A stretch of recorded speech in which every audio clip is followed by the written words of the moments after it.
আসসালামু আলাইকুম। কী অবস্থা সবার, কেমন আছেন?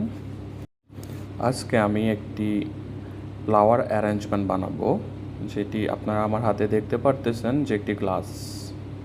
সো এর মধ্যে কিছু পানি দিলাম আমি, তারপর কিছু পাতা দিয়ে নেব। যেহেতু এটার ভিতরে যদি শুধু পানি থাকে তাও দেখতে তেমন ভালো দেখাবে না, তো আমি সেজন্য হালকা কিছু লিভস দিয়ে দিলাম।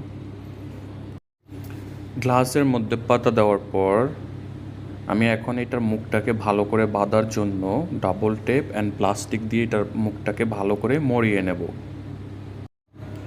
পানিগুলা যেহেতু বাইরে না আসে সেজন্য।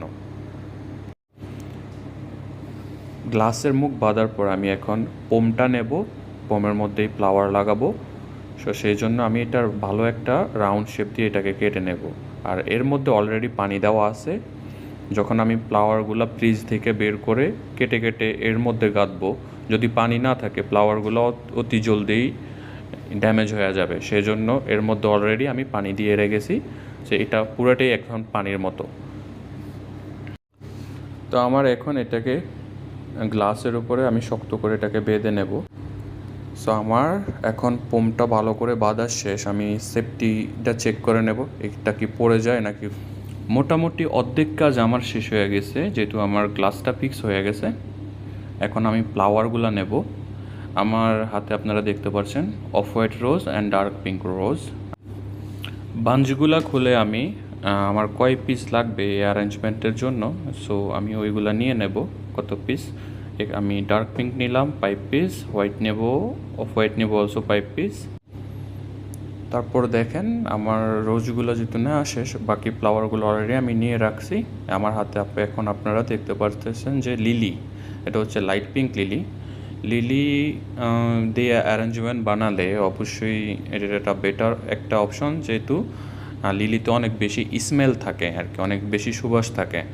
সো এটা বাসার জন্য বেস্ট একটা অপশন। যাদের যাদের ফ্লাওয়ারের স্মেল পছন্দ, সো তারা অলওয়েজ চেষ্টা করবেন যে বাসায় লিলি ফ্লাওয়ারগুলো রাখতে, ওইটা থেকে অনেক বেশি সুবাস আসে।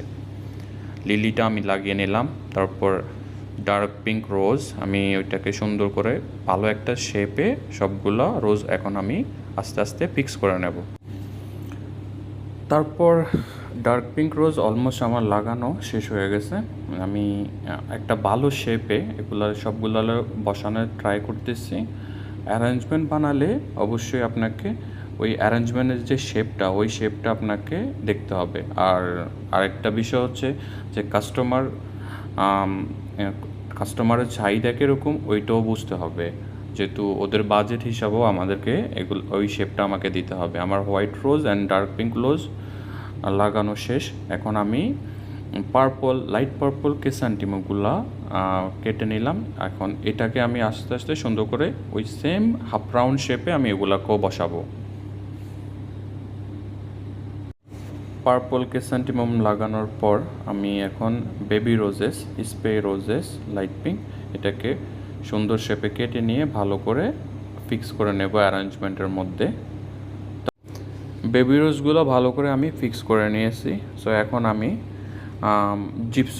জিপসু ফ্লাওয়ার, যেটা আর কি বেবি ফ্লাওয়ার হোয়াইট ছোটো ছোটো এগুলো, এই জিপসু ফ্লাওয়ার যেটা, এটা সব অ্যারেঞ্জমেন্টের সাথে বা যে কোনো ফ্লাওয়ার বুকি, হ্যান্ড বুকি বলেন, স্ট্যান্ডিং বুকি বলেন, অ্যারেঞ্জমেন্ট বলেন, যে কোনো কিছুর সাথে এই ফ্লাওয়ারগুলা চলে। সব কিছুর সাথে এই ফ্লাওয়ারটা ম্যাচিং হয়, সব কিছুর সাথে ফ্লাওয়ারটা দিলে অনেকটা সুন্দর হয়।